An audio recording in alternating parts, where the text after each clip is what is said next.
Okay, welcome. Today is so Klahaya, Society Squatch, Rhonda Lee Grantham, and I'm here from the Center for Indigenous Midwifery. We have had multiple birthkeeper gatherings, and I've been a midwife for a really long time. And in these birthkeeper gatherings, I've been able to just meet these truly amazing people who have so much to share to help guide us as families are working to reclaim birth and find their power and connect with healers and remember a lot of the old ways and do a lot of healing. And so in those times of meeting these amazing people, um, and then I would go back home to my midwifery practice and still feel like I couldn't just refer a video for someone to watch as they were preparing on, for their journey. But so many of the childbirth education materials and educational materials in all the way just they're not our stories. And so this podcast is for and by and for in every way intended to be for Indigenous families and for Indigenous birth keepers to learn and to share from one another, and for families to be able to take in whatever serves them. And so the idea is that we could have several different guest speakers each episode, as well as a time for an Ask the Aunties, where people can put in the chat box some questions that they would like to know or a direction they'd like to go with the speakers. And that each of these episodes will be captured and recorded, and that then people could refer back and be like, oh, I really want, to review this breastfeeding thing, or oh, I missed that time, and I would really love to just talk about the first words I want my baby to hear, or the first some songs to sing your baby, just all of those different kinds of topics. And since I made this announcement, so many people have come forward and said, I want to share my story. I was hungry for this when I was pregnant, or I'm pregnant right now, and I really am just trying to find a way to birth and to find stories that speak to me and my culture and my ways and my traditions.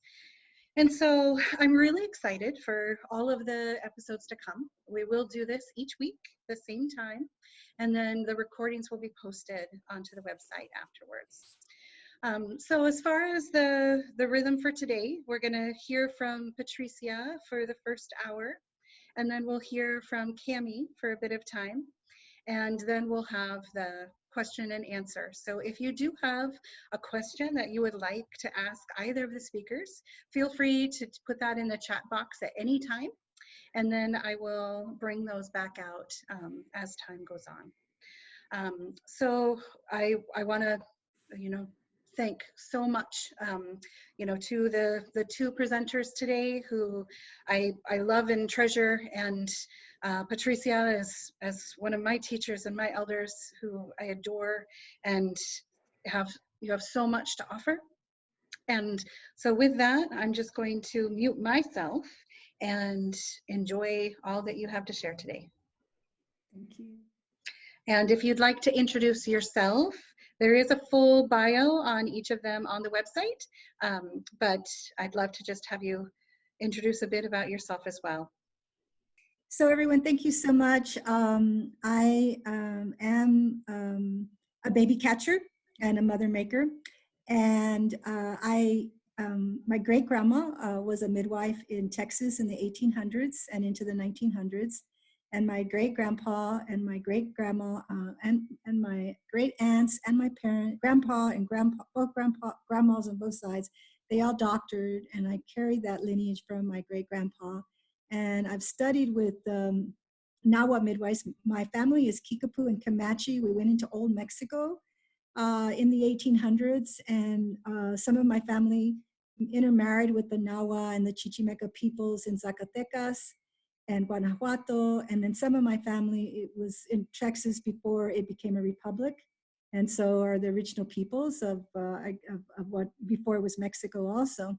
So I started to study, well, it's my first birth, I think was in part, I helped with is in 1991, and have continued to apprentice with a Nawa midwife ever since then, and really determined that I wasn't going to go. I had just decided that I would stay a baby catcher and not go into the licensing process, and that's a whole nother story. So so as I was studying, my ex-husband was admitted into graduate school, and I was given the opportunity to get my master's and then eventually my PhD. And so that's what led me to really think about the more than 20 years of teachings that I had from the Nawa elders, and then my family, some of the things that my family taught me, and that became the work on red medicine. And with the permission of the Nawa elders, who felt that it was important to share things. This was from 1992, when we were all thinking about the consequences of 500 years. We were given instructions to have knowledge that was useful. And so my instructions were to work with birth and with plants. And so as I talked to the elders about what I had lived with them for the last, since 1990, I guess, with the Nawa elders, they gave me permission to systematize and show how our knowledge prevailed and has prevailed. And so that became then the book Red Medicine. Along that way, I started to have teachings around birth as a ceremony. And I remember that there was a traditional Apache and Mexica ceremonial leader who was a good friend of mine. She was my neighbor, and she was the one that said, well, birth is a ceremony, being pregnant is a ceremony. And I was still in the early stages of apprenticing as a midwife. And I remember thinking that that totally changed my perspective, that it just hadn't been explicitly stated. And so then I started to really ask the elders, what does it mean that birth is a ceremony? No one at that point, except for maybe for Gaji, was really talking about birth as a ceremony in a public way. And I think that now we hear that a lot, but at the time, 20 years ago even, it wasn't something that people talked about that openly. So what I want to, that was just the preface, but what I want to talk about is, and there were many things that, that we can look at as that points to how birth is a ceremony. So I'm going to show you some of the images that are in Red Medicine. They're in the original edition of Red Medicine, because the newer editions don't have the red, the color templates, but the early editions do. But when we think about, there's many ways to think about how birth is a ceremony, but it really returns to our original instructions, and to think about that come from life itself, that come from our relationship with the four elements. And we are comprised of these four elements. And when we are born, we are constituted from fire or light, water, earth, and wind. And when we go back into spirit, our fire returns to the fire, our light returns to the light, our water returns to the water, our body returns to the earth, and our breath returns to the air and the wind. And so when we think about trying to understand those original relationships, right there, that is the beginning of understanding how birth is a ceremony. But there's many layers to it based on what our teachings tell us. And I've seen such a explosion, such a widespread desire to return to those teachings that were taken from us, many of our indigenous peoples. But in Mexico, it was very vibrant. And in Texas, where I grew up, a home birth midwife, or depending on how they were classified, was never outlawed. So many people that I know were birthed by midwives.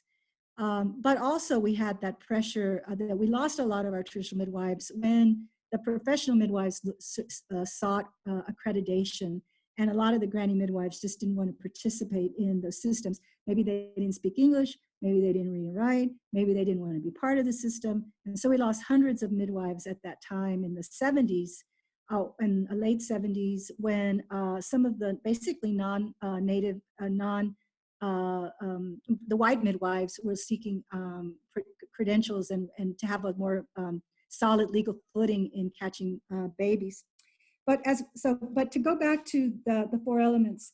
So I'm going to show you some images, and I was going to go back and forth, but it might be easier if I stick with the images and then come back and talk to you. But I'm going to tell some stories around these images. Okay, can y'all see that okay?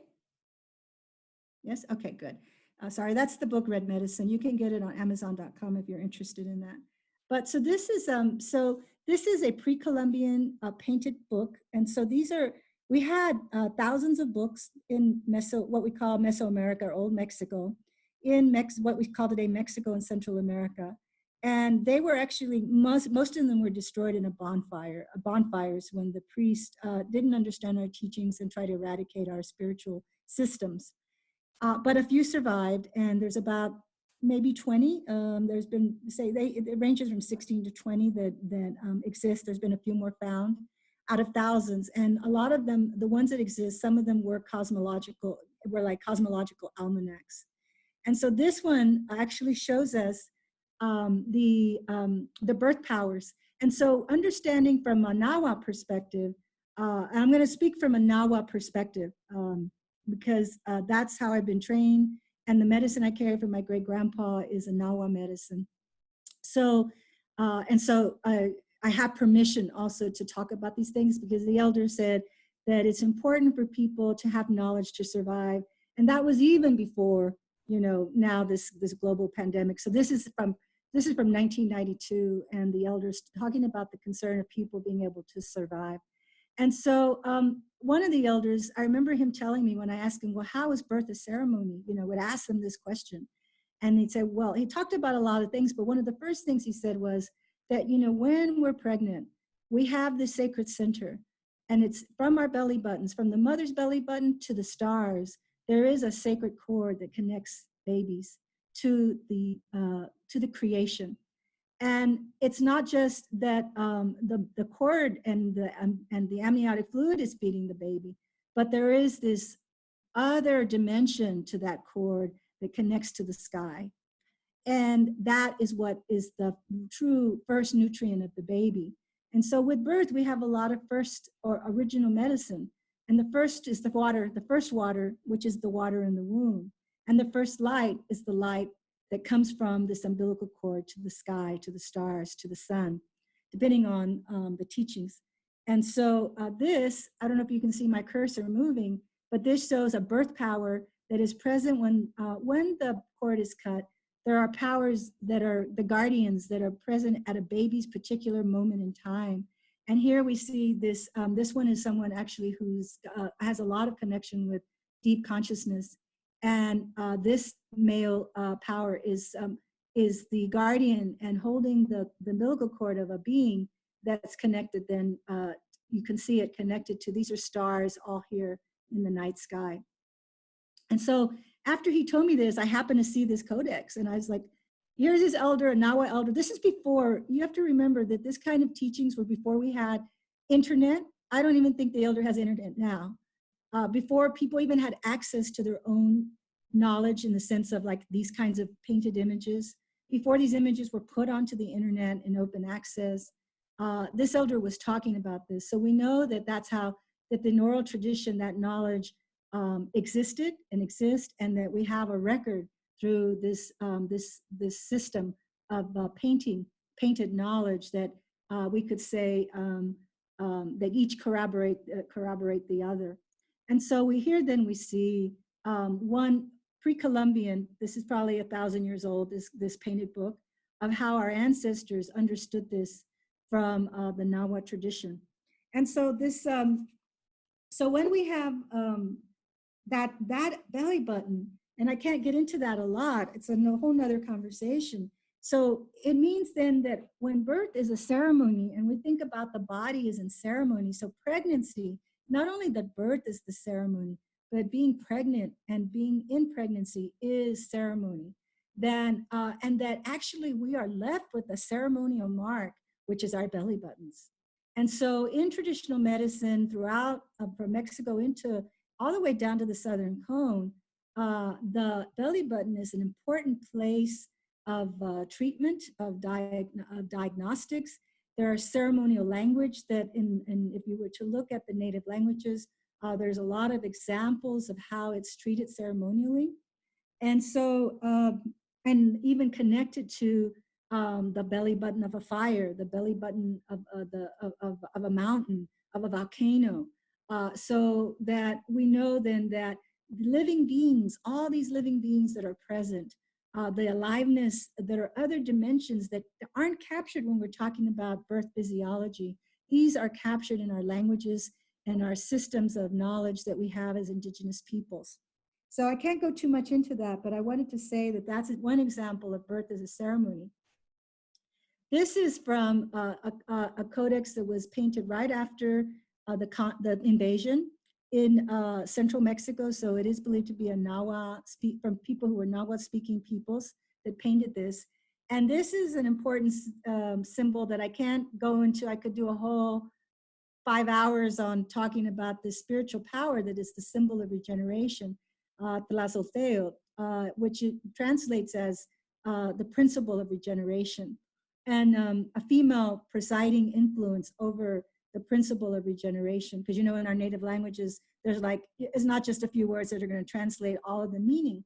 But we can see here that there's a being, and there's little feet representing travel, and this being is traveling into her head, and she's wearing a ceremonial headdress, and the Tlazolteotl is in a birthing squat, and you see then that Tlazolteotl is in ceremony. She's wearing all of the attire of a regalia of a ceremonial leader. This is a hat representing someone with ceremonial authority.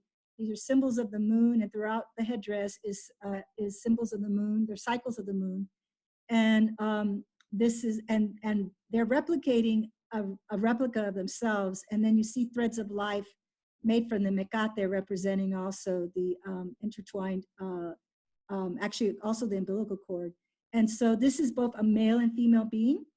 And what's interesting about Tlazolteotl is that it can be male and female, or have both genders within the role of this presiding force.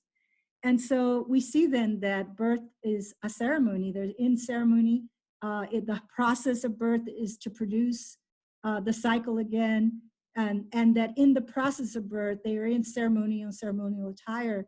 So it's another way for us to think about that birth is a ceremony, and that when we are as a pregnant body, we are in ceremony, and anybody that's around that pregnant body is in ceremony. And anyone who touches, anytime we're working in medicine, those of us who are medicine keepers, we are going into ceremony when we touch another human body.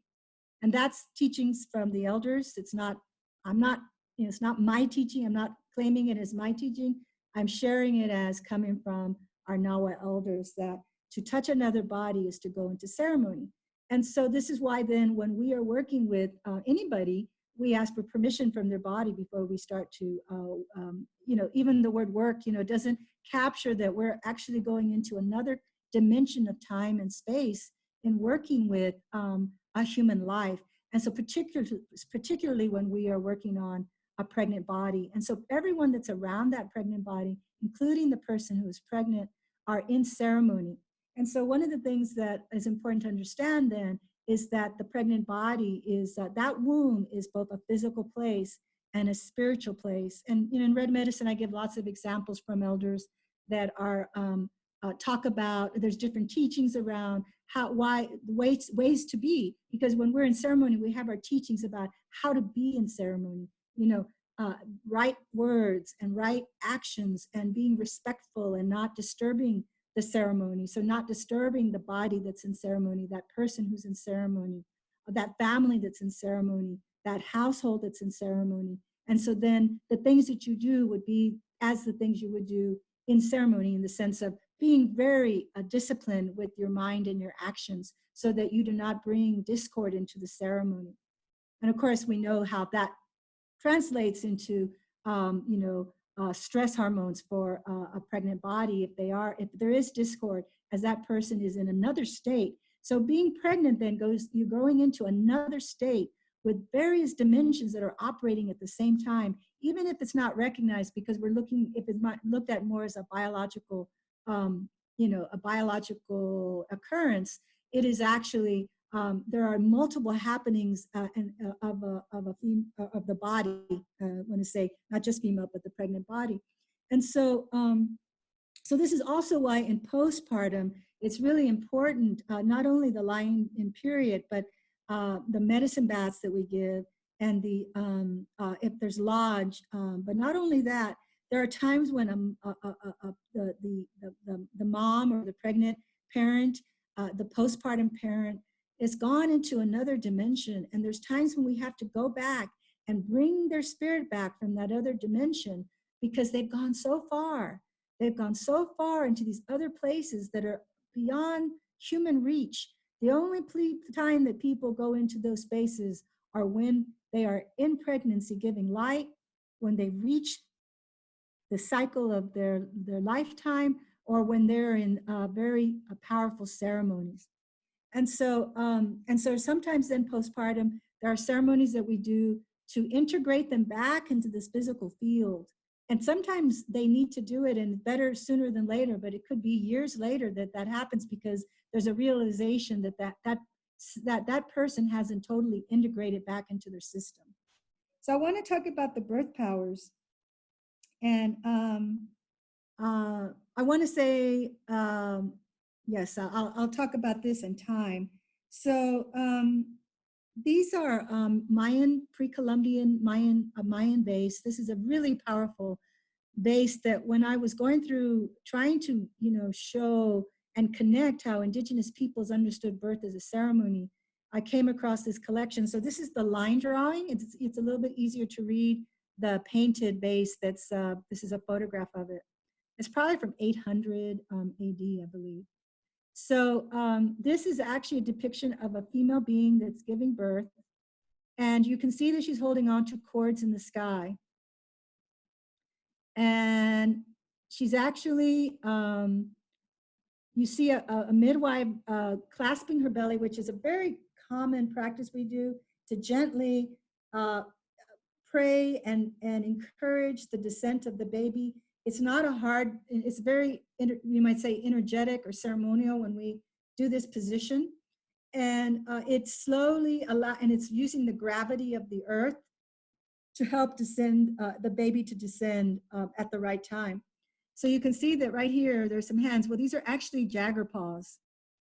And you can't see it that well, but if you were to look really closely at this photograph, you could see this is a jagger midwife. And Tlazolteo, that earlier symbol that of the power of the replica of the female power, one of her symbols is the woven, spun woven, and this is a spool of cotton in her hand. So this is someone who is the regenerative power, but also a jagger midwife with her jagger paws. So this is an example then of how the birth powers come to us at the times, actually prior to birth, prior to even going into delivery, prior to going into labor.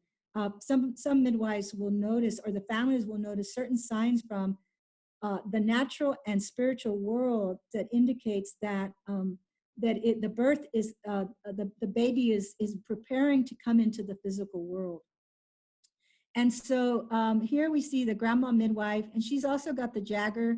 She's got some jagger symbols and the cotton symbols, and she's holding, you can't tell, she's holding a bowl to prepare for the placenta.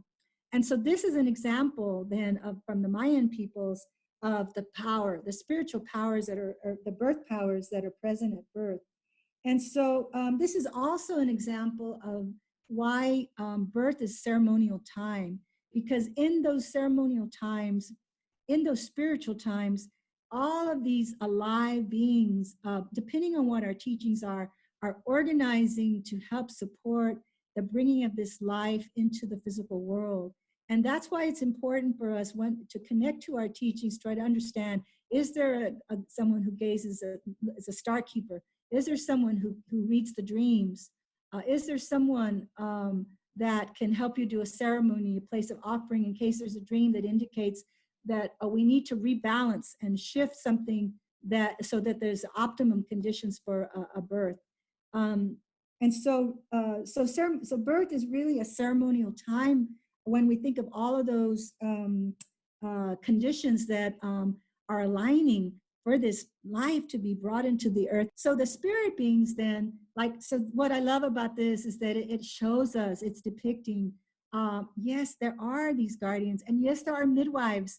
So some of the old teachings about being a midwife among indigenous midwives in Mexico, both among Zapotec, Nahua, Mixtec midwives that I've seen, I've been part of prayers and been taught some of those prayers of how we call on the midwives that are in the spirit world, in the above world, in the above dimensions, in the spiritual deep dimensions that we don't see, to help us, guide us for sight, for openings, to blanket us with protection, so that we can have the best possible situation for this family, or for this baby as it's coming into this world. So let me see. So I want to now talk about what happens to mama. So this is from the Borgia Codex, and this is over 1,000 years old, painted images.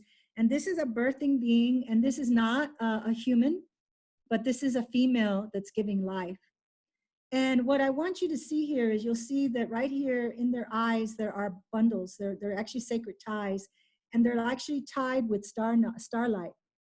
And so this is representing, as when anyone who's been pregnant and given birth, or even also just in pregnancy, will notice that you may notice your dreams get more prophetic or profound. They're giving you insight into the future. And this is why I really appreciate Gaji Cook's teachings around the importance of following dreams, both for the pregnant mother and for the people around her, and the midwife and the birth keepers.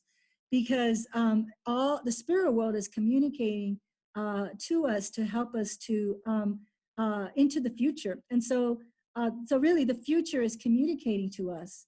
And so this is again an example of time. In birth, we're transcending what we understand as time, but that mother is in sacred sight.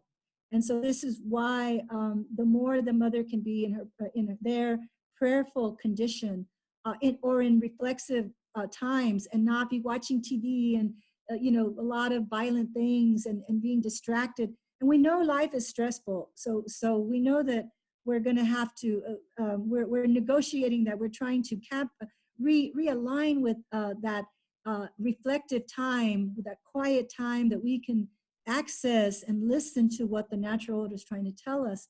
So we know it's a challenge today, but this shows us that that is the state of life of the pregnant woman. So this bundle, this prayer tie, just like those protective beings that I showed you earlier, they're actually then the protective shield. Those are ways that we have protection around us.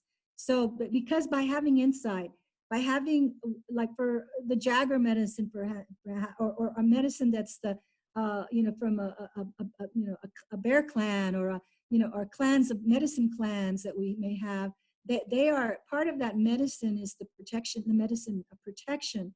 Certain plants will be protectors and guides and witnesses to the birth. And so these are then, they act as shields, they act as openers to these worlds that we that are going to open up when the birth happens. The female, or the pregnant body, whether they're female or different gender identities, as they're opening up to give life, they're opening up to all of these dimensions that we cannot even articulate. They're so powerful. There are many, many dimensions that they're accessing. And so we need those protective shields when that's happening. We need help sometimes opening, because we're carrying the stresses of life, the pains of what may have happened, or just the ability to connect to our body and go through that process of trusting. And I think it's just a part of our growth as human beings to experience that struggle that we may have. Not all have it, but some may struggle in different ways as they're going through the process of opening up to give life. So, okay, so I'm going to end to talk about, so this is, I love this because this is a female ruler from the Untitled Codex. And she was actually a ruler. This is her story. her name was Lady for Death. That's how they translated it in English, but which is actually not, you know, the correct translation, but it's much more profound than that. But she's sitting on her placenta, and she's like, it's just, how many times have we seen this in birth? And even when you have that baby, you're just kind of like this, you know, you're like, you go back, you know, and that baby is right there connected to the mother in the umbilical cord. And sometimes mama, I have seen, those placentas as round as a ball, you know, these really vibrant, very, dense placentas. And she's sitting on her placenta. I know, and I've shown this to midwives who have caught a lot of babies. They've seen their mama sitting on their placentas. And so they resonated with this experience of this depiction. And so we see her now also presenting the baby to the world. And so this is a whole nother aspect to the birth as Indigenous peoples, you know, birth doesn't end with the cutting of the cord. It doesn't end with the birth of the placenta. It doesn't end, until really that baby, for some, and I'm not going to say, because I know we all have different teachings, when in our own ways we are presenting that baby to the natural world, to the spiritual world, so that that baby, they will know this child and they will protect it, and they're aware that it's in their environment. And based on our prayers and all the guides and all the spiritual beings that are part of our sacred protectors, that they will be on watch for that child, because life can be, especially as these teachings evolve, when life could be much more precarious and we could lose a child. And we have to really, and also there's a lot of teachings about following protocols to protect that child at a time when it's still vulnerable. That is, this is also part of the understanding, again, through a sacred time cycle, all of that relationship of other dimensions of birth that aren't captured when we only think about it as, well, the placenta is born and now we're going to cut the cord, or, you know, that's the end of birth, or that's the, the final cycle of birth. So I think I've said most of what I wanted to say. I wanted to say this, going back to our belly buttons and our first. And so the womb is our first place. It's our first place. It is the place where we find our orientation, in the sense of, like, of knowing where we're at. And we become grounded and centered in that place through our words, through the words we're hearing in the womb, through the feelings of our mama, through the feelings of our papa, or both mamas or both papas, or, all our parents and our grandparents, through the songs, through the smells, through the taste, through the feeling of how wind feels in our parents' body. And so that is our place where we find our center. And so this is why birth, the fact that we're returning to birth, means that we're returning. And I'm going to get off of this now so that I can just see y'all. I'm going to stop share. Hold on. We are returning then to our center. And I think this is part of why birth is calling so many people back, And of course, not everybody, we all have different ways of understanding birth. For some, it is not as ceremonial as I've taught, but we understand ceremony as being, that place of being in those respectful ways of living at a time that's very important in our child's life. That we can all, if we can think about it in that way, as we're struggling through our lives, we may be struggling with relationships. Some people may not want to be pregnant again, or they're struggling. They could be struggling with the idea of being pregnant, or they could be worried about money. They could be afraid to go to the doctors right now, or go outside.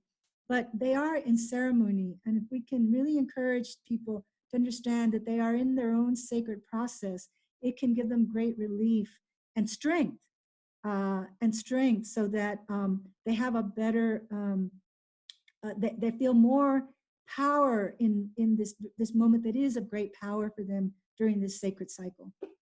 So. Beautiful. Thank you, Patrisia. At this time, I would love to just, if anyone has, we have another 20 minutes before Camie will present. And I'd love to just hear in particular from anyone who's currently pregnant. And if you would love, if you would, they're commenting by my background because they gave me that blanket and I had to throw something up real quick. Thank you, Margaret. But I wanted to just see if I'm going to change the setting so that people can now unmute themselves. And I would love to just be able to open up to questions, and then we'll continue our conversation with Patrisia. So at this point, you can unmute yourself. Also, if you would like to just type in a question, I can also do that. Okay, I can alert you if any questions come in, but do you want to just continue, Patrisia? Well, let me ask, because I see a few people that I know here. I see Mariana, and was Melissa still here? Melissa Lewis, I saw Melissa was there. I'm here. Yeah, I don't know, Melissa, do you want to say anything? Does this resonate at all with what happened with, your birth, or, also your, the entire cycle of your birth? Yes, all of it. Trying to think what would be something that might be interesting to share. You touched on several things that I suppose were part of my personal experience with my son, who is 2 years old now. Here, I suppose I could do the video too. So Patrisia assisted me when Amai wanted to sort of stay in the right part of my belly. That's where he felt comfortable, and she spoke with him, and it was a beautiful conversation, and he decided to listen to his auntie and kind of stay down the middle. I had a home birth in water, and it was a challenging pregnancy for me, and the birth was no different. He was a large baby, and he came relatively quick. My water broke at midnight, and he was born right before 8 a.m. And Patrisia assisted me in many ways throughout, but wasn't able to be there in person. But I did lose enough blood between the time that I had birthed him and that before the placenta was birthed, that I went unconscious. And during that time, and I don't mind sharing it, and Patrisia and other birth workers have sort of explained that what has happened is I went to a different place, and I had to work, and I still need to work to kind of stay here. In some ways, I like to think I had to go grab him from the other place, but I went a little too far, and it took a while to feel back in my body, and I'm not sure if I actually 100% do feel back in my body. And it was interesting that several different people told me the same thing, all Indigenous birth workers, and some of the protocol that I need to do. And I knew that this was true because even after his birth, I had quite a few issues. Again, Patrisia assisted me with and different medicines that helped with nursing, but they only worked for a very short amount of time. So I knew I needed to do work on myself to be back here. But it was a very powerful and obviously life-changing experience. I could go on, but I'll stop there. Thank you, Melissa. No, Mariana, do you want to say anything? You're listening so intently, but I just know that, I kind of was, I wasn't part of the birth, but, I know that you have a mother-in-law who's like in red medicine, is so knowledgeable around birth, and Rhonda was at your birth. I don't know if, Sorry to put you on the spot. I mean, you don't have to, but I'm just saying it might resonate with some of your experience. Yeah. Well, I guess this is to preface this, I get to share with my partner in a few weeks on this platform. Rhonda invited us to share about our birth and just parenthood. But I read your book, and Rhonda was my midwife, and I think it's having that type of support. Like, I want that for every birthing family, and I think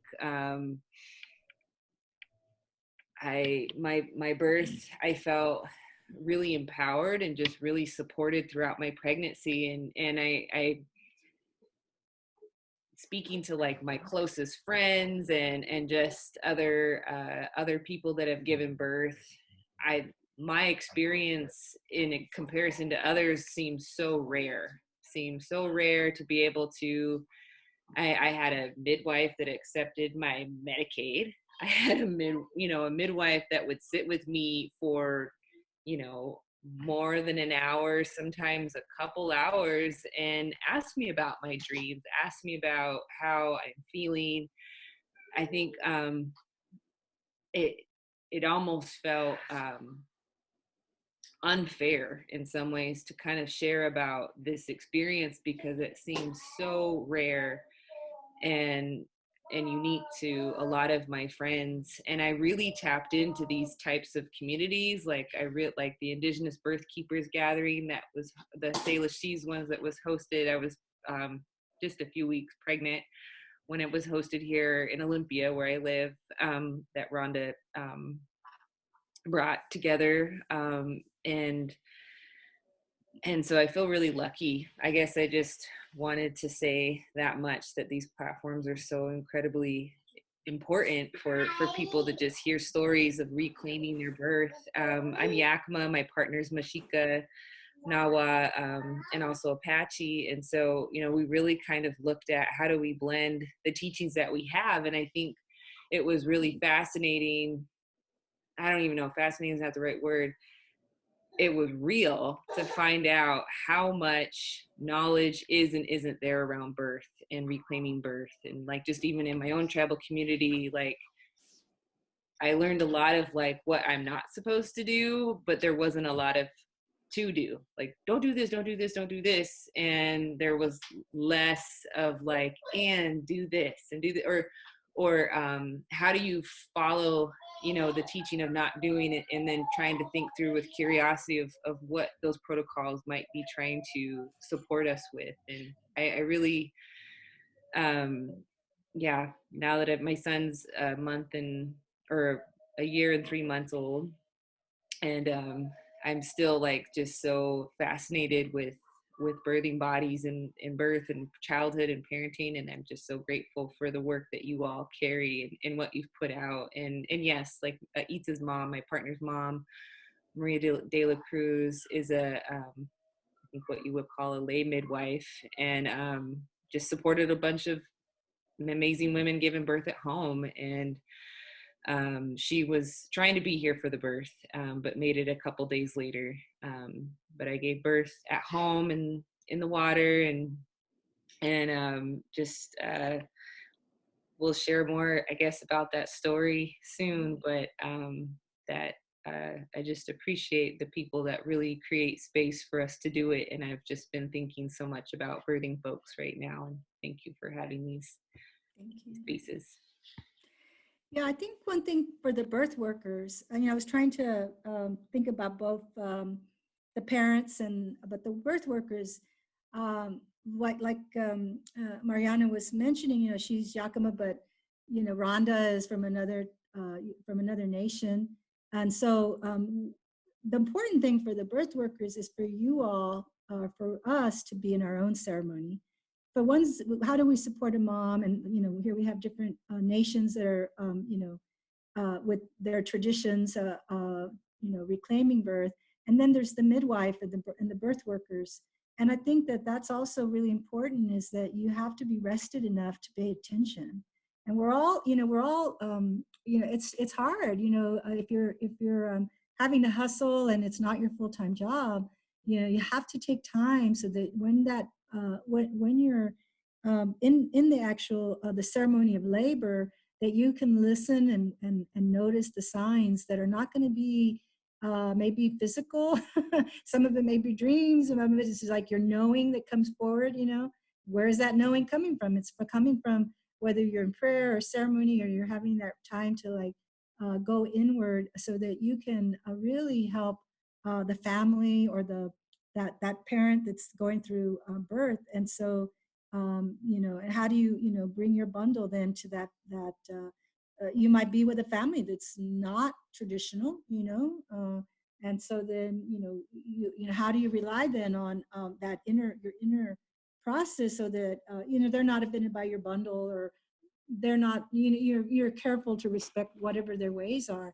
And so sometimes I think that's important. Okay, let me see. I have Aspen. Okay.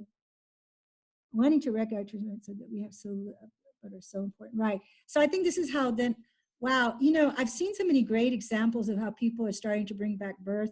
I remember when I was in at a conference in Minnesota, I had met these Ojibwe, and one of the ways that they did it, this was like already 13 years ago. I don't know how far they've gone with it. They started to bring back the cradle board teachings, and then from that, then it sparked a conversation around what they knew around birth. So I think sometimes you have to kind of maybe do it in a circular way about other things that people do care about. Could be the cradle board, could be naming ceremonies, could be, I know that that's an issue. It's a real issue because a lot of tribes, also women, have really gotten used to birthing at a hospital or a clinic. And they also, you know, just, you know, they're comfortable with that. It could be around reclaiming language, you know, just thinking about what do our words tell us about being pregnant, or the baby, or the, you know, the umbilical cord or the placenta. So I don't know if Rhonda or anybody else want to contribute to that question for Aspen. I think that what I would also like to add is that I think that we don't have to have this idea that everything is just a vision that we have, and that for some people, feeling powerful in their birth might be, you know, that they were fed this beautiful traditional meal after they returned home, or that, you know, they had this a blanket that they could wrap in that, you know, was from an elder that felt really important to them. And so I think that the not wanting to recognize, so just for people, the question was, how can I support my young Taos Pueblo families that aren't wanting to recognize their traditions and birth customs? And I think that it's that piece of, you know, people are, with any ceremony, and that's, you know, the theme of today, that with any of those ceremonies, we're holding space. We're holding space for people, and that whatever pieces they connect with, and whatever the places they connect with other people that are outside of the birth keepers that are with them, that we just try and open that up for them. And so I find often it's with plants and foods and language and, you know, gentle traditions, and maybe it's a postpartum healing ceremony, or maybe it's, you know, just that support around, you know, first foods and feeding their baby, and that whatever pieces that families choose to invite into their birth are all just beautiful. And so I just want to open that up, that I think that the more people have an idea of what birth can look like, and the more traditions that people savor and bring into their birth experience, the more that will be shared for all the generations after them. And so I have to remember that. And then we had a couple other questions, Patricia. So one person asked that they're interested to learn more about star knowledge in regards to birth.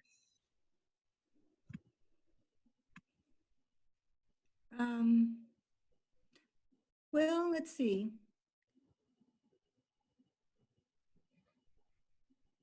you know, I have to think about we're on a public, you know, Zoom, like what can be said. Right. So I would say that it's important to go back and start with your own elders about what they say about the stars. There are certainly teachings that I have from my great grandpa about the stars, and that's what's guided me. And I would say start, you know, if you don't have a way to connect with that, go out under the night and go and have a connection with those stars and ask for that star knowledge to come back to you. You know, that again, then you're going into the world of prayers and, you know, the aliveness of creation. And you will start to have messages. So part of it is being able to understand how to connect to the night sky and all the teachings of the night sky.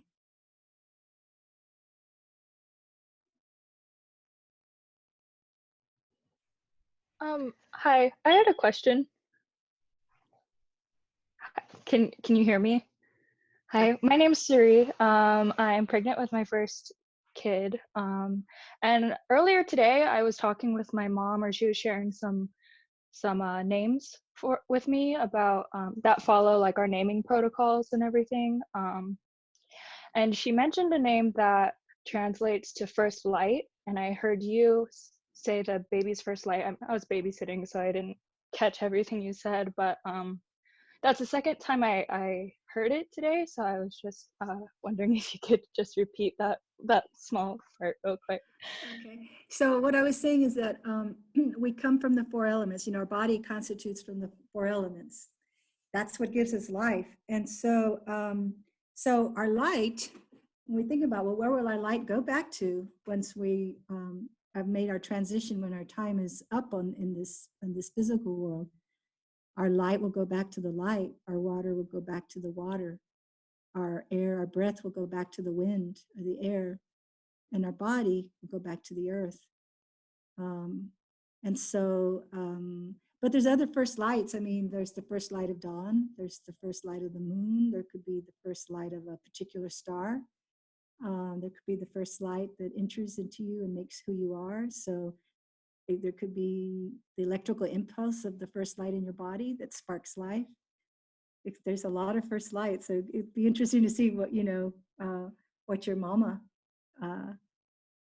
what her, you know, how she understands that, or your grandparents or your aunties and uncles.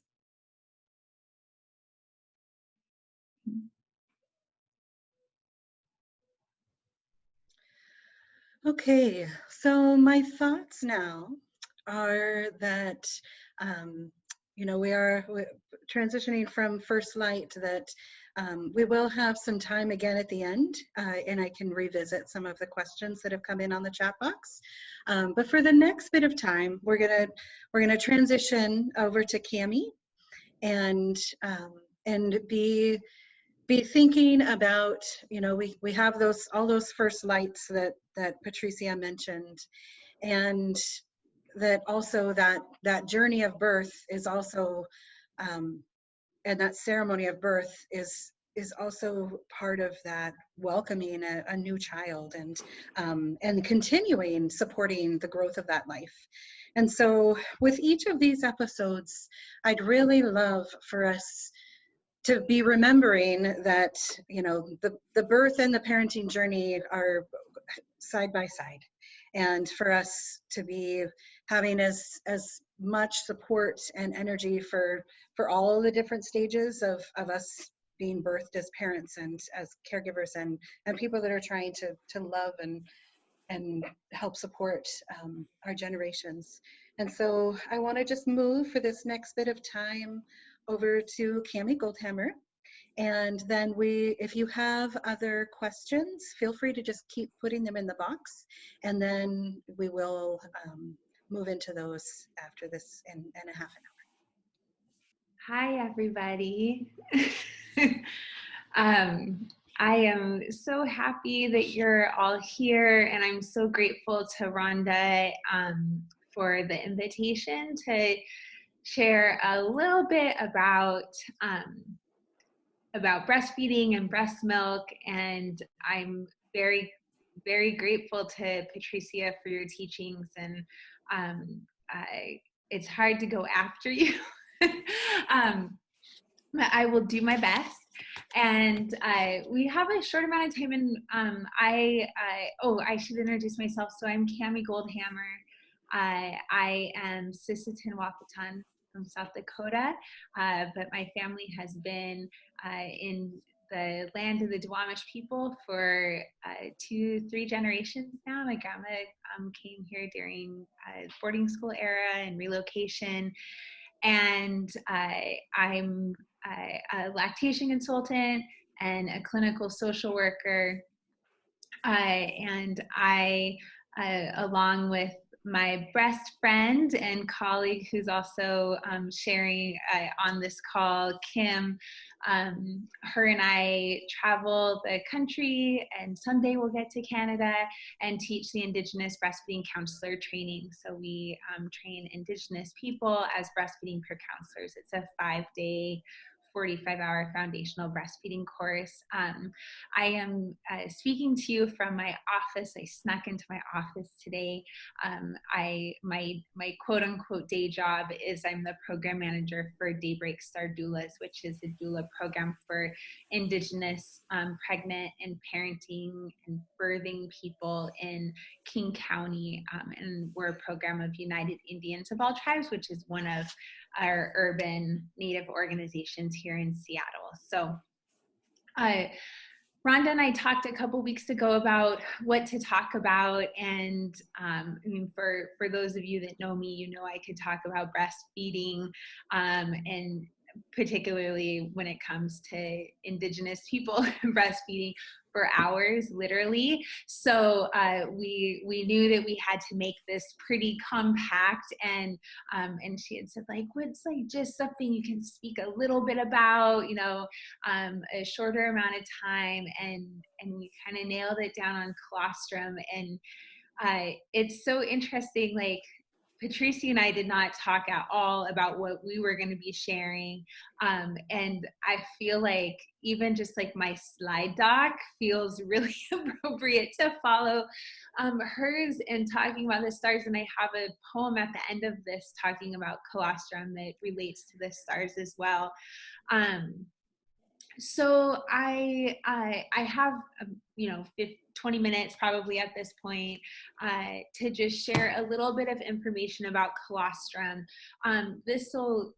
My plan for this is for it to be mostly, again, informational. I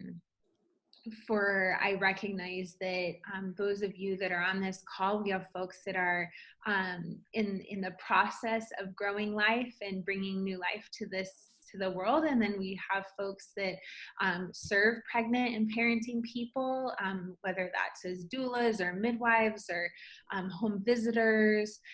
And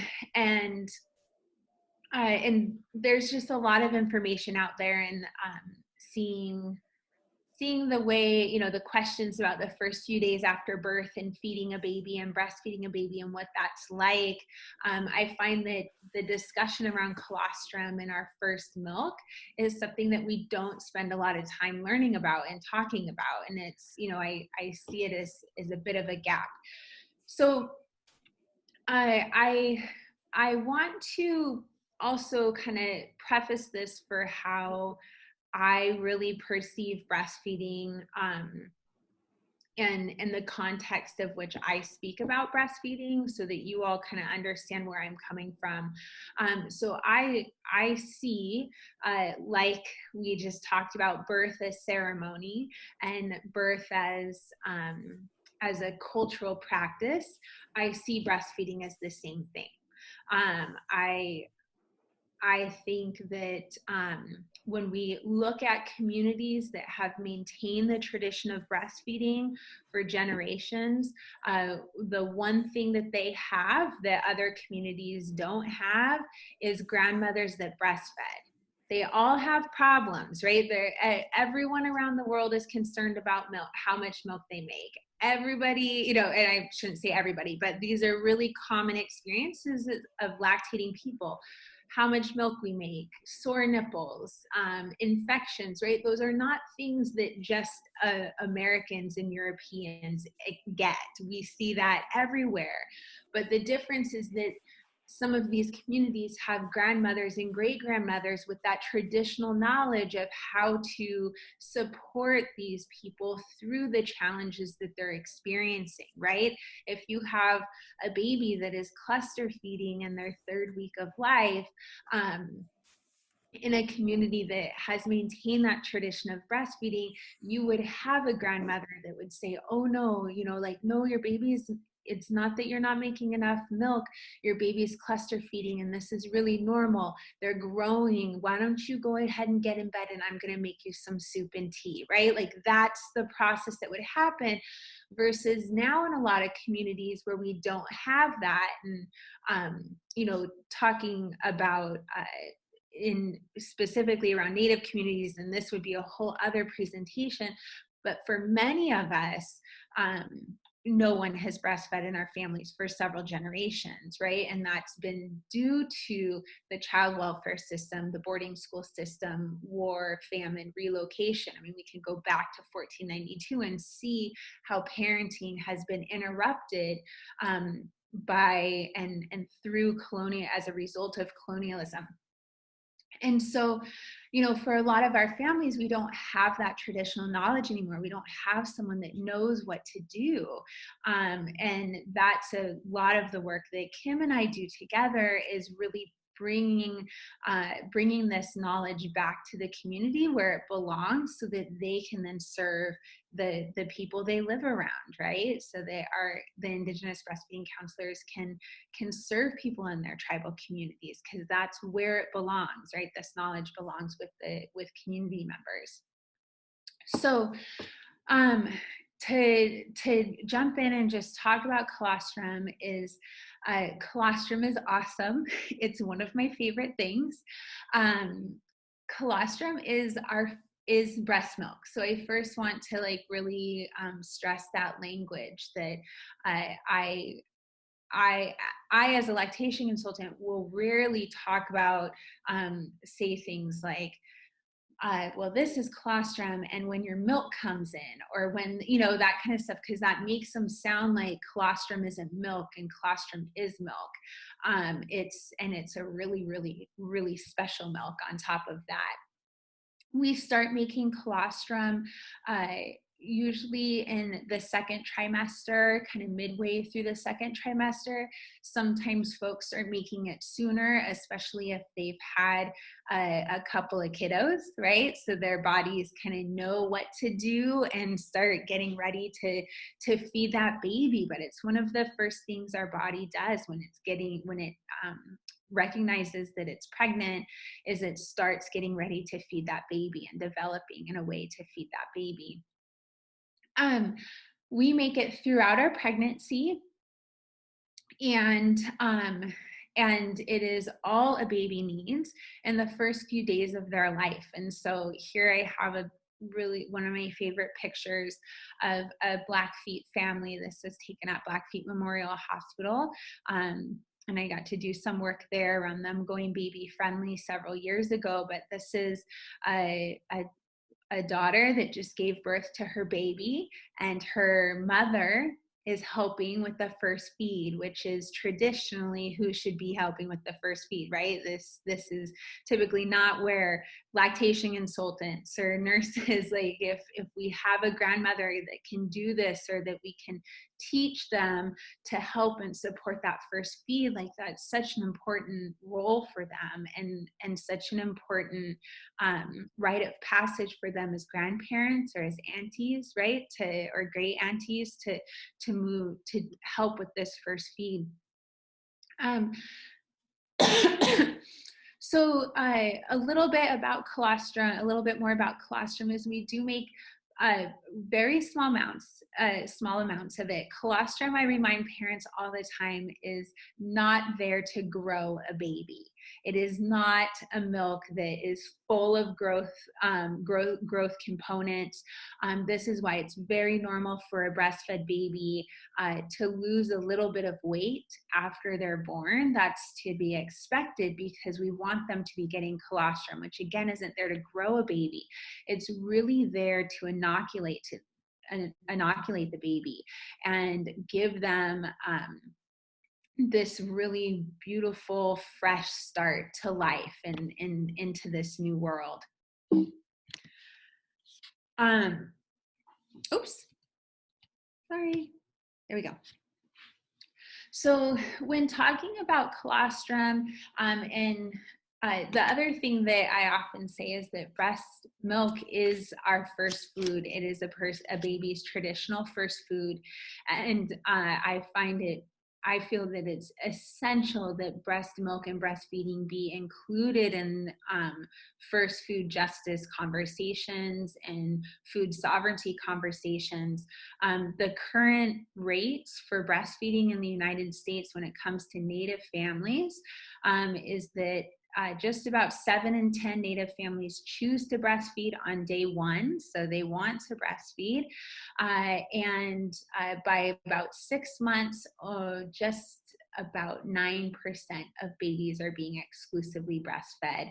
Native babies are being exclusively breastfed at 6 months. And for those of you that aren't aware, we want 100% of babies being exclusively breastfed till 6 months.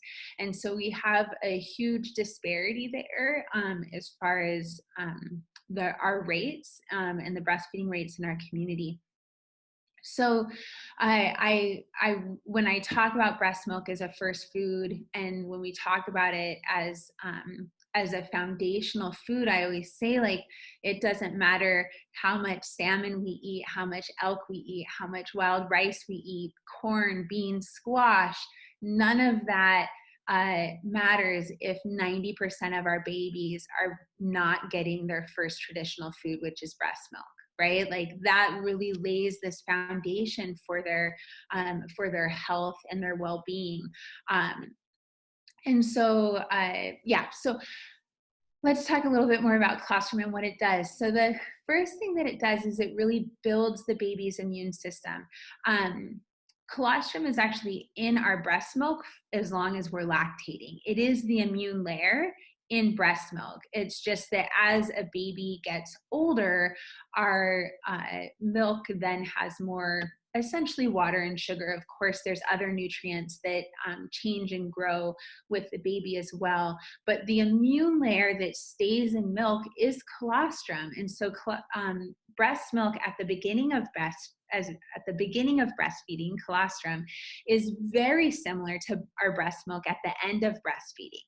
Right? When we have a 4-year-old that's nursing every couple days, right? They're growing and getting most of their nutrients from other foods, from their family foods, things like that. Where breastfeeding is really important for them is still to get that immune layer, right? The immunities that are in breast milk. And so the milk is going to be much more concentrated at the end of breastfeeding because the baby is not, or child isn't nursing as much as they were when they were 3 months old. Hopefully that makes sense. So the thing that I think is so cool about breast milk, and for those of you that are pregnant and listening to this, or, I think that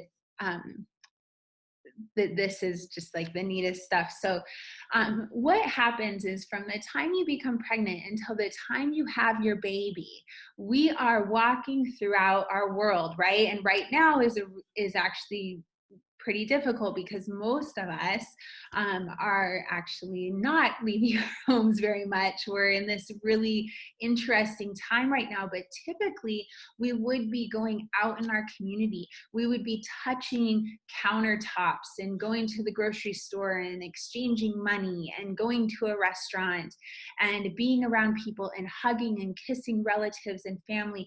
And what we're doing during that time when we're pregnant is we are telling our body what antibodies it needs to create to protect this baby that's going to be born in the next few months, right? So we're really spending those 9 months learning about the diseases and illnesses and sicknesses and germs that are in the baby's environment that they're going to be born into, right?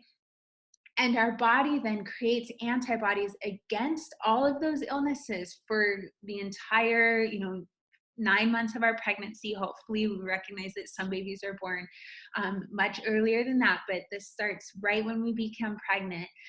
And all of that knowledge that we gathered throughout our pregnancy around those germs and illnesses and diseases is stored in our colostrum.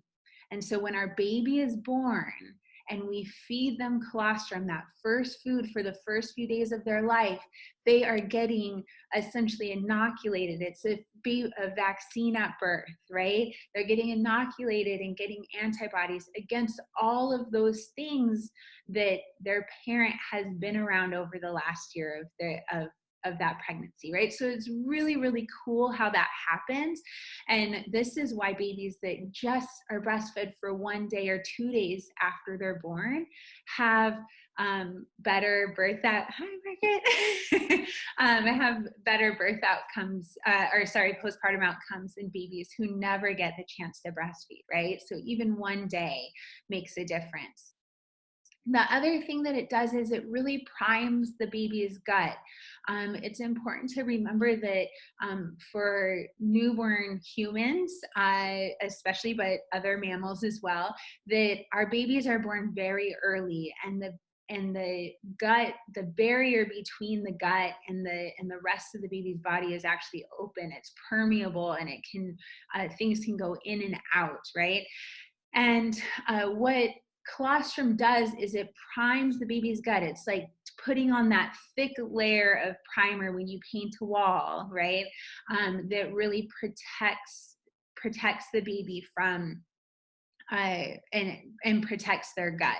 So that's a really important piece of it. And this is why for babies that are born premature, which our native babies are more likely to be born premature, why breastfeeding is so important for them. It's very protective against things like NEC, which is a bacterial infection that is very dangerous for premature babies, and is almost non-existent in babies that are breastfed. So the risk factors for it are being born premature and being formula fed. And so for our babies that are born premature, it's just really important that they get colostrum, that they get breast milk as much as possible. The other thing that colostrum does is it helps our baby poop that meconium, right? Hopefully they have not pooped the entire time they've been inside. We recognize that sometimes it happens in labor, or something like that, especially both my kids are 42 weekers, and one of mine, pooped in labor. The other one didn't, but they've been holding in all that waste the entire time they've been developing in utero. And so colostrum serves as a laxative for them to clear out that system and clear out that meconium, and get ready for, outside living, things like that. It also helps to prevent jaundice and regulates babies' blood sugars. So when babies are jaundiced, or if there are their sugars are too high or too low, we want them to be breastfed. We want them to get colostrum, because that's going to just put them in a better position for staying healthy. And it really is this perfect first food. It is so yummy. It's sweet. It's, we call it liquid gold. It is filled with the perfect nutrients that your newborn baby needs. And it is just the right amount. So we make about 1 to 2 teaspoons abreast, which is just enough to fill the baby's tummy. And this is why they eat so often, because the colostrum is perfectly designed for them. It serves as a laxative, and so it goes in and it comes right back out. And that's why an hour later they're hungry, or an hour and a half later they're hungry again, or 45 minutes later they're hungry, right? That's exactly what we would expect for a baby in the first few days of their life, and how we would expect them to eat. So it's a perfect first food. It's so good for them, and is such a gift to be able to give to them as well. And so this is the short poem I was saying, like, just felt so appropriate following Patricia's presentation. And it's a short poem by Amisha Begwat, and it's titled Colostrum, and it says, hand-folded mother spread the stardust in colostrum to bloom her child. And I think that that's just a really beautiful sentiment of what breast milk does. And we have a lot of traditional teachings across many of our communities around breast milk and the role that breast milk plays in sharing our stories, right? And that we don't actually have to speak our stories to our babies, that we can do that through our milk and through that connection that we have when we breastfeed our babies. And so gosh, that was so fast. I've never actually spoken that fast about anything. So I'm like, if there's any questions, I'll stop the sharing.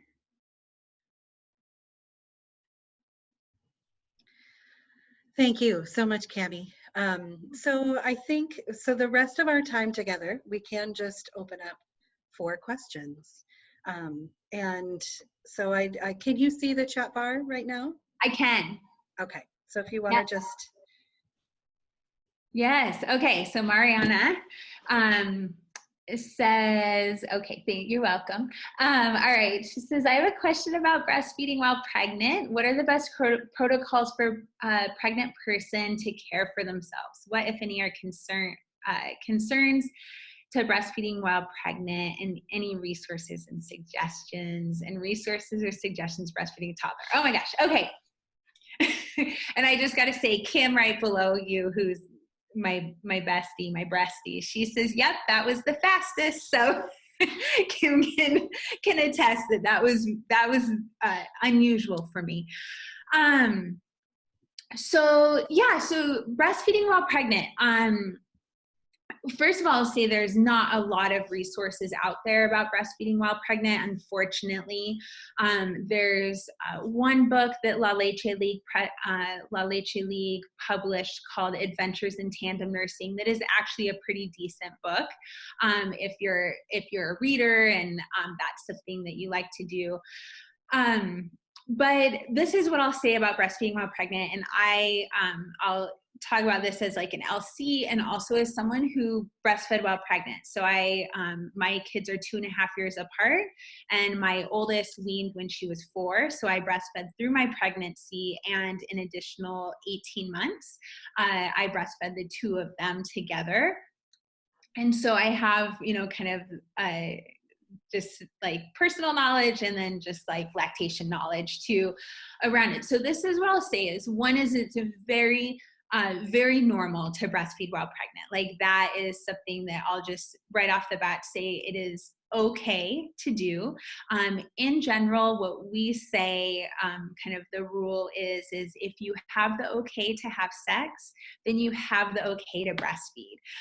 The reason why some providers might tell someone that they should consider weaning their baby or toddler while they're pregnant, or that they can't breastfeed while they're pregnant, something like that, is that they are concerned about preterm labor. Because oxytocin is the love hormone that makes our milk flow. So we have very high levels of it while breastfeeding. And oxytocin, for a lot of is the hormone that also makes our uterus contract. Right. And so that's why there's some providers who aren't super familiar with this, which most of them are not familiar with it.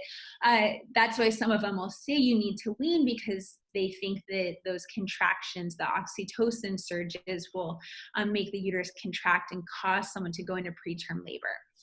What we know is that the oxytocin surges and the contractions that are caused by breastfeeding are not, are not any more than what someone would have in an orgasm or something like that, you know. So that's why we say, like, if as long as you're okay to have sex, then you're okay to breastfeed. So someone that's maybe having a high risk pregnancy, that's on pelvic rest, something like that, then that might be a person that should have further discussions with their providers about the safety of continuing breastfeeding. But overall, most people are able to do it.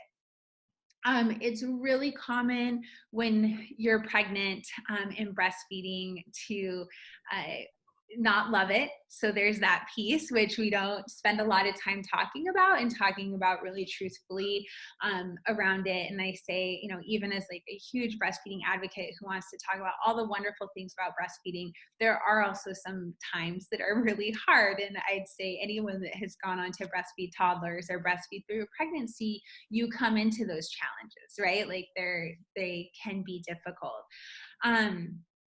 So typically what will happen is biology takes over. So when we become pregnant, the body gets ready for a new baby. So what first happens usually, and since I was breastfeeding a 2.5-year-old, my 2.5-year-old was able to verbalize each of these steps. So I actually didn't find out I was pregnant until about 11 weeks postpartum, 11 weeks pregnant. And but my toddler had been telling me things about my milk that I didn't know what it meant, but she had said things like mama nookie ucky, right? So nookie is what she called milk, and she said it tasted bad. And I was like, what? Oh my gosh, you know, like, what are you talking about?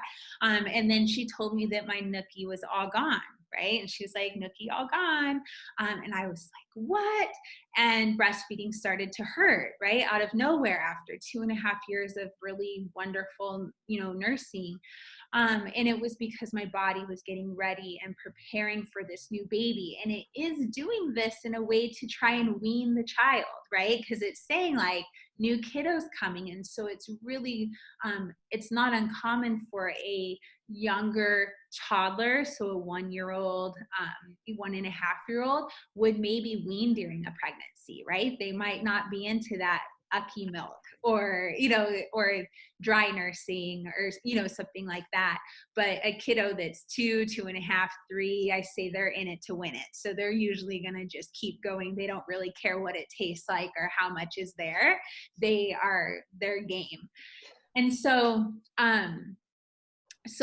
that's just something to keep in mind too, that the body is going to start preparing and reset for that new baby in an effort to kind of wean the toddler. And it's okay if the toddler weans. That's a really normal reason for a toddler to wean, is because a new baby is coming. And it's also really normal for them to continue breastfeeding. It just depends on the kiddo.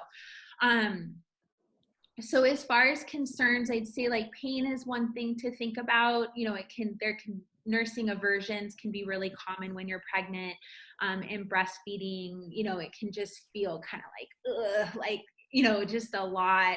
And typically that does end at the end of the first trimester. Usually, you know, the pain and discomfort does go away, but the aversion might continue, right? And so that's where I think boundaries, things like that with the toddler are really appropriate to put in place to make sure that you're comfortable. And this is a great time for kiddos to learn boundaries, right? And learn respect of body and autonomy, and that your body is your body. And then just taking care of yourself, right? You're growing a baby and you're continuing to feed a child. And so, you know, we know that being pregnant already takes a lot out of you as a person, and we tend to need more calories, things like that. And that might be the case also if you're nursing on top of that, right? So just being really careful about nourishing your body, staying hydrated, things like that. And then just always checking in with yourself and saying like, is this still working for me? Is my suggestion. So yeah, I feel like that's about it. You know, for anyone on here, definitely feel free to reach out to me. Tandem nursing and nursing while pregnant is one of my little niches that I just love to share information about and talk about, because I say it's not for the birds, it's not for everybody. It was, you know, like, even as someone who loves breastfeeding, it was one of the hardest things ever. And at the same time, it was one of the things that I don't regret a minute of it. And I am convinced my children are soulmates because they shared nursing together, right? They got to do that together. And I think that is largely why their bond is so close. So there's these really beautiful moments of it. And then there's these other times where it's just like the hardest thing ever. So those experiences are not mutually exclusive. So yeah. I wanted to say something, Camie. Thank you for your Yes. presentation. So I would say from my own elder, Nana Filo, because I used to ask her about this with Tandem, and her recommendation was, and again, this is just another way to think about it. She would say that the milk, the reason to wean off for a period is because the milk sours, and it sours from the changes in the body. So that makes sense with what you were saying, that sometimes it becomes not tasteful, I guess, to the baby, to the sibling, right? To the toddler. So I think that one thing is also important, just when we have them, we don't always have teachings of that says, you know, why we should continue breastfeeding. Absolutely. I think, I mean, I've met several people that for some random reason they taste their milk, right? And it tastes bad, like sour. What we really see is sodium levels increase quite a bit when someone's pregnant. And so that it can taste salty or have, you know, like that flavor. And it could be interpreted as sour or kind of like a ripe flavor. And they think that their milk is bad, right? That it's going bad or something's wrong with it. And so they'll choose to wean during that time. And then they have, you know, teachings from others in the community that say that too, even though they don't quite know what is going on, right? And again, we have to recognize that we have this, you know, in large part, this gap in our education, right? We have, you know, several generations that on a large scale didn't breastfeed, and so we don't have that traditional knowledge that's really immersed in the community. And so yeah, just sharing that information with them is great, and explaining it, right? And just explaining what's going on a biological level, what's happening. So I'll also just say that it's pretty sweet to see, you know, so when a toddler, I mean, their whole world is about to shift, but it's about to just be so much bigger and lovelier. And it's also been really sweet to see families that, you know, they maybe, you know, they didn't have room on the lap so much, and you know, they had to share, and there was a lot of change. Maybe, you know, the parents went to the hospital for a few days, and it was the first time they'd been away, something like that. And then the milk is the way that they remember. And they're like, I'll share my lap because this is so delicious, and they remember, and they're so happy to have that sweet milk return. That it comes with the present of the baby, you know, the sweet milk and their new sibling, you know, come together, and that can be really sweet. I remember with my oldest, Dylan, who's 11, she turned 11 on Sunday, and when my milk transitioned from, you know, colostrum to that copious milk supply, and for me it happened fairly quickly. For most people it's going to be between days 3 and 4. For folks that have had a couple of kids, for those of us that were nursing a toddler, or maybe you have multiples that you're nursing, it can sometimes happen faster. So with my second, it happened about 18 hours postpartum. And I remember nursing my baby in middle of the night, and I recognized that my milk had transitioned, right? She was gulping, she was doing, you know, the milk was plentiful. And I remember thinking, like smiling to myself and saying, Dylan's going to be so excited. You know, like my oldest is going to be so excited. And so her and I actually got up in the morning, and we sat down in the chair, and and we nursed. That was just part of our morning wake up routine, right? It was we nursed.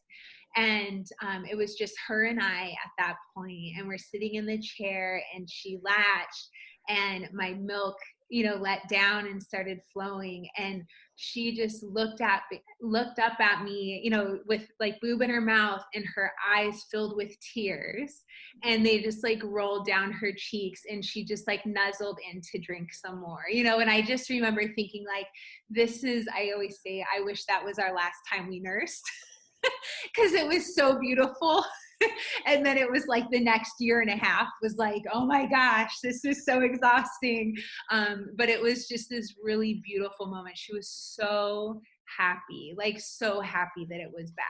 So yeah, and it's also really great, you know, I never had clogged ducts. You have a toddler that can really help regulate the supply, you know, things like that, less chance of infection, because you have a additional nursling that you can say like, hey, come over here. Like, I need you to get on. I'm feeling a little full, that kind of stuff. So yeah. Thank you.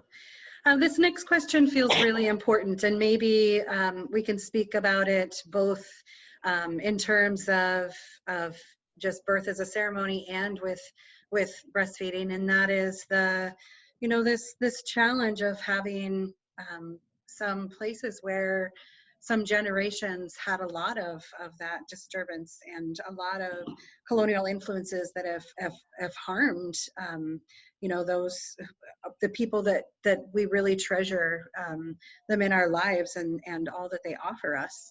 And so the question, it was, you know, how would you suggest confronting misinformation being shared about breastfeeding, particularly within our tribal communities, and then also the discouraging comments and suggestions while still respecting the grandmas and aunties who are sharing them? And that both, I'd love to just hear from both of you in pieces of this.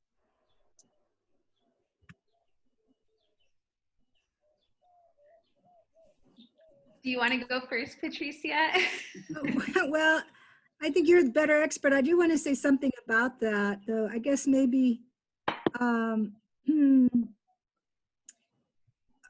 think that I want to talk about the struggling of the milk supply because I think part of the trauma, let me wait because I think I should answer the other one about struggling with milk supply and talk about the emotions. So why don't you go with this one? Yeah, so I think that this is a one very common across communities. I've gone to dozens of communities across Turtle Island, and this is a common, I would even venture to say, happens in every community, you know, that we go to, as far as particularly elders, our matriarchs, and them being discouraging, sharing misinformation, things like that, and kind of undermining, you know, what can sometimes look like undermining breastfeeding.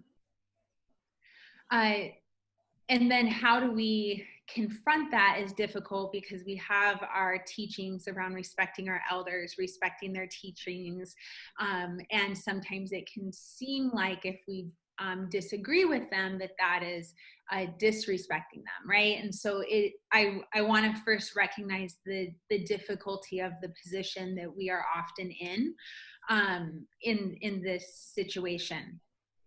What I would want folks to do, and I'm sure, Rachel, you recognize this, or for other folks in community to recognize, is that these matriarchs are grieving, right? They're largely grieving the loss of an experience that they often did not get. And that is really, really difficult, right? That's a difficult position to be in. Our matriarchs are so important to our communities. They often are the heads of our families. They're the ones we go to for knowledge and experience. And then when it comes to breastfeeding, they may not have that information, right? But they are seen as the one that the person to protect the family, right? Protect the family from, and I, again, could do like a whole other presentation on the impacts of historical trauma on breastfeeding in particular. But that's a lot of times what I'm seeing, right? Is that our elders, our matriarchs, our patriarchs are scared of our babies being taken away. They're scared of our babies not getting enough food, right? They're really, really concerned about that stuff, and they see their role as protecting that baby. And so for me, what I like to do, and this is the therapist in me, right? Like the social worker, is often asking question, kind of like open-ended questions about that of, where did you learn that? Tell me more about your thoughts around that. Asking if it's appropriate to share additional information.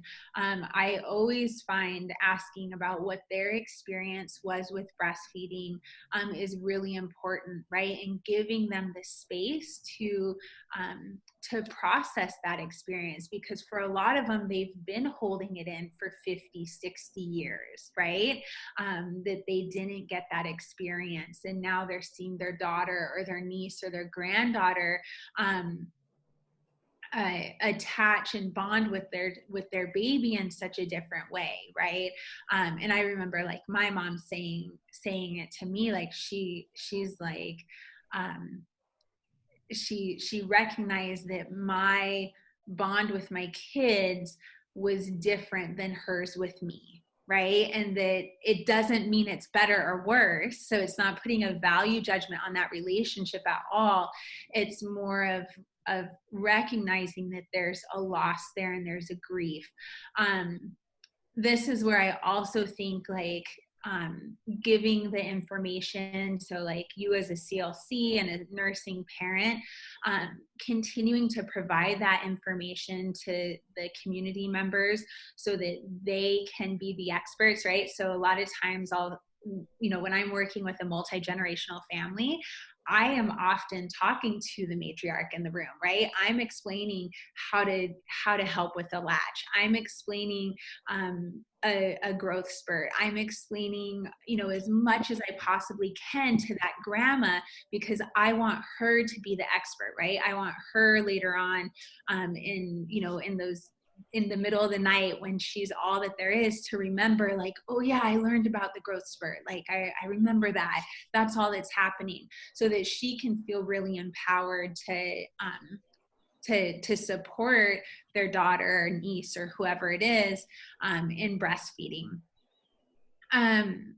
I think too, there's some community work that could be done, talking circles for grandmothers or great grandmothers. I've also always said, like, we don't need to be teaching breastfeeding classes to pregnant people. Give us the grandmas, right? Get their moms and aunties in the room, and let's spend 3 hours with them talking about breastfeeding and how to support breastfeeding. We don't even need to tell the pregnant people this stuff, right? Give it to the grandmas so that they can share it with their pregnant person that's in their life. So again, maybe talking circles, maybe some, community conversations, grandmother's teas, things like that. And then, just doing some more digging too with them about what they're feeling, what they're experiencing, I think can help a little bit too.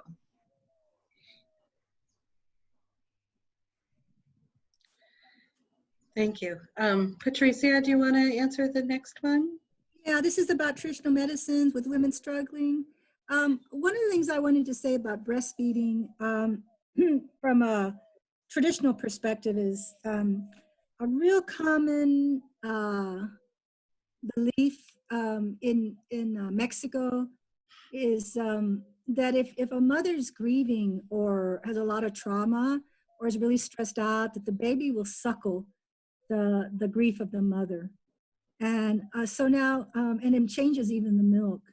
So this is why, the levels of stress, obviously, so because this goes to this question about a woman's milk supply from the woman from Peru. And so, when you're, so it's, we know now through Western science is that if a mother is stressed, that the baby's heart will start to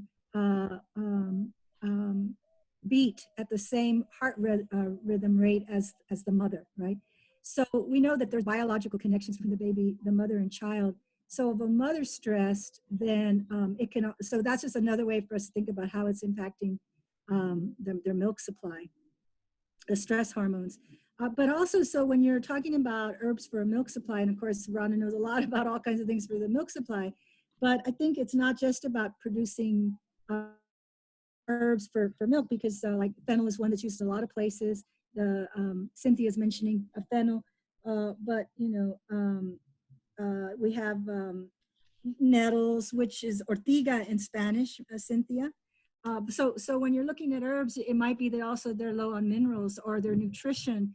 So when we're looking from a traditional perspective on what we give a postpartum, it's interesting because a lot of people talk about bone soup, which we don't really call it that. We just give people caldo because, most of the time our animals have bones in them because they take the whole chicken or they take the side of a particular animal and they just cut it up and they include the bones in it. So sometimes it's through nutrition, sometimes it's through teas, but it's also looking at what is the nutritional load of the mother or the emotional load of the mother or the family. And so then we need to also look at what kind of stressors are happening in the family that could be impacting the milk production, or they might have some postpartum, the beginning of postpartum depression that's not really diagnosed. And this is why our traditional medicine baths are really important for that, because it starts to help them sweat out the hormones that are in oversupply that also could be impeding the production of milk, or even perhaps depression might be setting in that they're not aware of. So I think it's a really complex, it can be a complex picture. So you have to look at it from all kinds of ways as far as their level of minerals. They're also, what are they carrying? What are their stresses? And then also what kind of nutrition. So usually postpartum, we're not giving them cold foods. So for us, it's like the cold and the hot, like the cold properties. So it might be different someplace where, like I know Rhonda, we were talking about some of your traditions that we wouldn't normally do because we're not near cold and wet and a lot of water, traditions. But when it's someplace like Alaska, that would be perfectly normal and part of a ceremony because you're in a colder climate. So it's just going to also depend on our different traditions that we have from where we're at and where in the places that we're at, so if the woman has a lot of coldness or the parent has a lot of coldness in their body, maybe they need that heated up so there's more circulation. So that also can contribute to things like their milk supply. So that's a little bit more on the, on the side of the person helping assist in birth care and postpartum care. But I would look at it from all of those different perspectives. And I wanted to go back to, somebody asked a question about going too far in the dimensions. So maybe we can go back to that later. I don't know, Camie, do you want to respond to this question from Cynthia?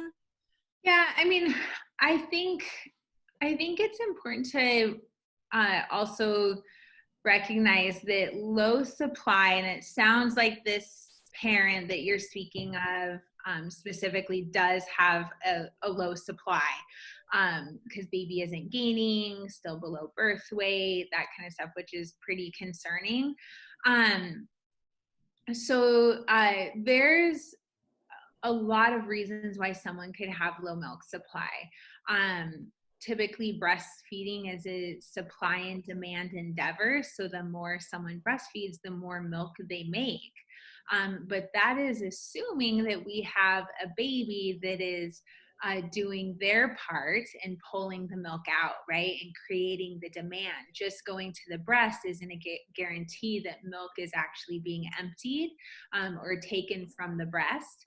And so this is where I personally would want to dig a lot deeper. Traditionally, probably what would have happened in this situation is a wet nurse would have stepped in and helped feed the baby, right? Because we've definitely like always had supply issues in communities.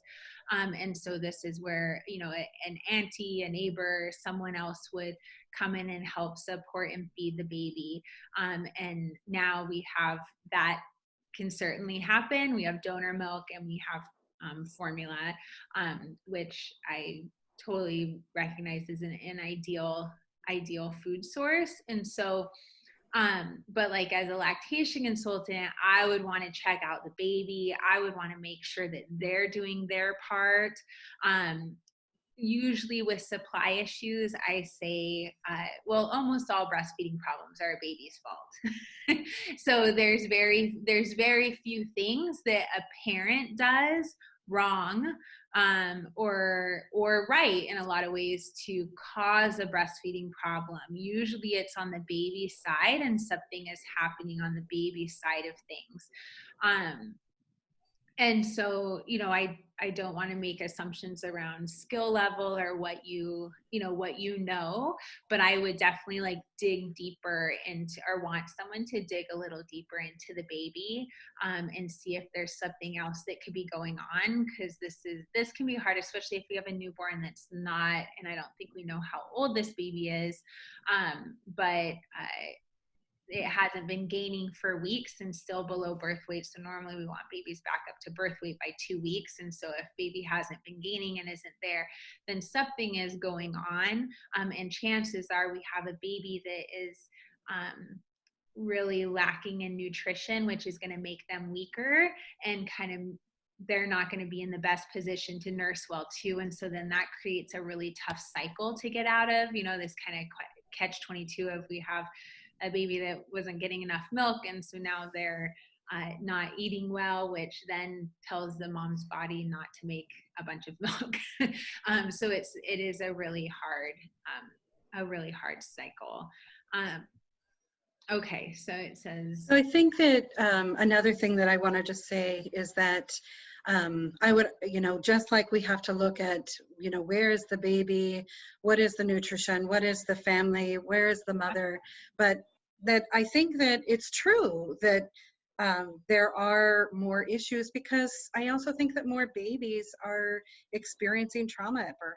And I think that more families are experiencing trauma, and maybe it's just that trauma was about separation. Maybe that trauma was about, you know, that their mother was struggling through their journey in ways that just we see in their first weeks and time together. And so I also feel really strongly, and I say this all the time, that, you know, yes, I've had the families that I've worked with that have had the tongue ties or had the, you know, different supply issues. I personally really struggled from a maternal side, and that I also, you know, feel really confident that the majority of people, when that baby, you know, was nourished, you know, from the womb through birth and into those arms, and it was just a continuation of that nourishment and that connection, that there are just so many fewer problems. There are so fewer problems. And that, so as far as comparing, you know, the tools that in how we can help mitigate this, I feel like we need to also remember that it's about food, it's about trauma, it's about connection, it's about bonding, and yes, that herbs help too, but that we need to be looking at that whole picture. And so, you know, it's one of those that I don't see nearly as much, you know, as in when there are uninterrupted beginnings. And so I have to just say that, you know, that it's just different. We're in different times in so many ways. And that, so some of those solutions are also going to be different if we have disrupted generations of caring for one another, that we also have to learn how to care for one another again in a lot of ways. Yeah. Hi, I don't have a question. I just wanted to comment. My name is Angie. Hi, Camie. Hi. I am a PhD student in health and medical geography, and I'm planning to do my research and dissertation on breastfeeding rates and access to support services in Indigenous communities. But I basically just wanted to say thank you to everybody for all of this, because I get so wrapped up in academia all the time that I forget the purpose of why I'm doing this, which is all the stuff that you guys are talking about, getting back to ceremony, getting back to these original ways that were stolen from us through various, methods. And so it's nice to be able to get back and hear about these, birthing stories and the different ceremonies and everything that are involved with birth and breastfeeding, because like I said, it's just, I get so wrapped up in the sciencey stuff of research that I need gentle reminders of why I'm doing this, because I get frustrated on the academic side, because what happens a lot of time is because we don't have a lot of research by Native people, and we don't have a lot of research on these particular topics. It gets dismissed, right? Because no researcher has come in and done research on this type of stuff, so it just gets dismissed as, oh, they're just telling stories. And so anyway, my point is, I just want to say thank you to everybody for all your sharing and all the work that you do, because I fully plan to spend the rest of my days here on this earth supporting birth work and breastfeeding and everything that's involved there. So thank you, everybody, for everything that you do. Rhonda, can I answer this question? Yes, please. From Shaylee, is that how I say her name? Shaylee Devlin? Shaylee, yes. Yes, Shaylee is Shaylee. also currently pregnant. Okay. So, Shaylee, I want you to know that you don't need to worry, because many women go into those other dimensions and they come back. Many people do. There's sometimes, though, when people that are helping with the birth are capable to, in situations where needed, to bring to bring mama back, or to bring the parent back from a place they went to. So, oh my God, sorry, there's a rattler on my front porch. Okay, hold on a second, everybody. Oh my God. Oh my God, hold on. I gotta let him go. Let me see him. Can y'all see?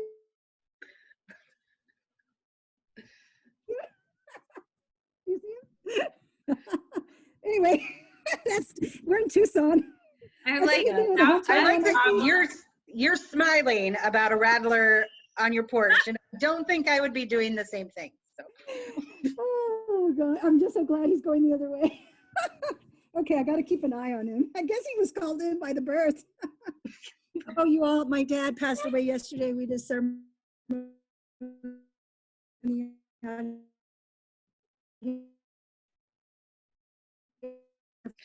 Patricia? For my land. Sorry, let me come back here. So, yes. So your connection faded, just so you know. Okay, sorry. You're back now.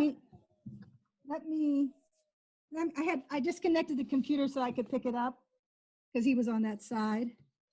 So I'm going to go inside. How about that? good idea. Yeah, that way I can totally concentrate on you all at the end of this. And for multiple reasons. You could say in your podcast that you attracted a rattler. Anyway, sacred being there. So we understanding that that's why when we say birth, one of the reasons that Nana Fila, one of my teachers, said that birth is a ceremony is because the reality is, especially in times when women had a less nutritional, good nutrition, there are times, mama's birth, and they didn't have all the access to nutrition. You are in that, you can be in that fine between the two doorways.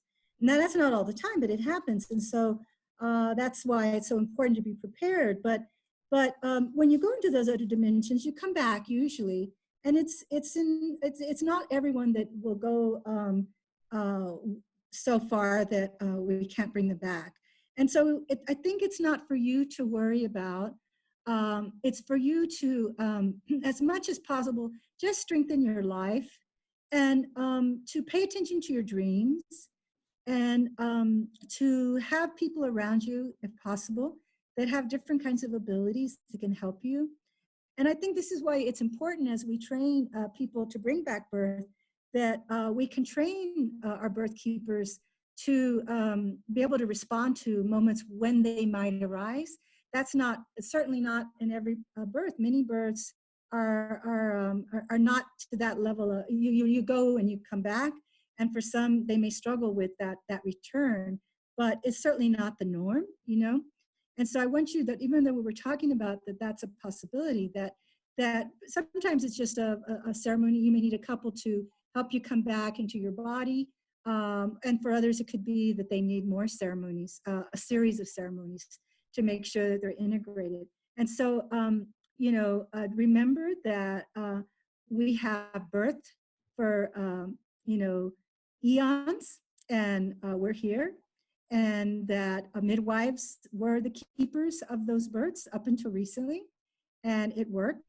And we're returning birth. And so I want you to feel really confident that from what we've talked about today, that you actually have more that you'll be stronger, rather than that something that we talked about might bring you some fear.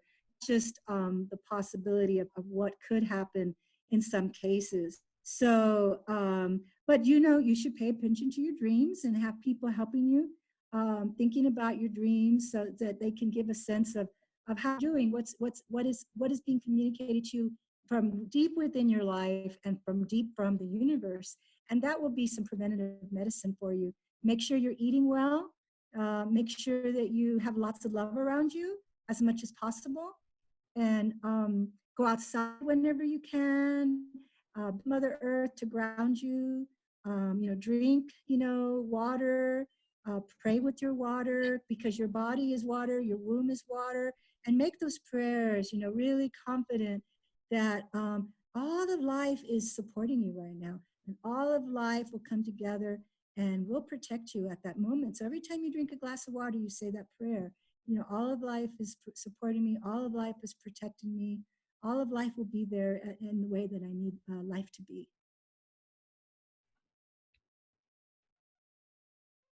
Thank you.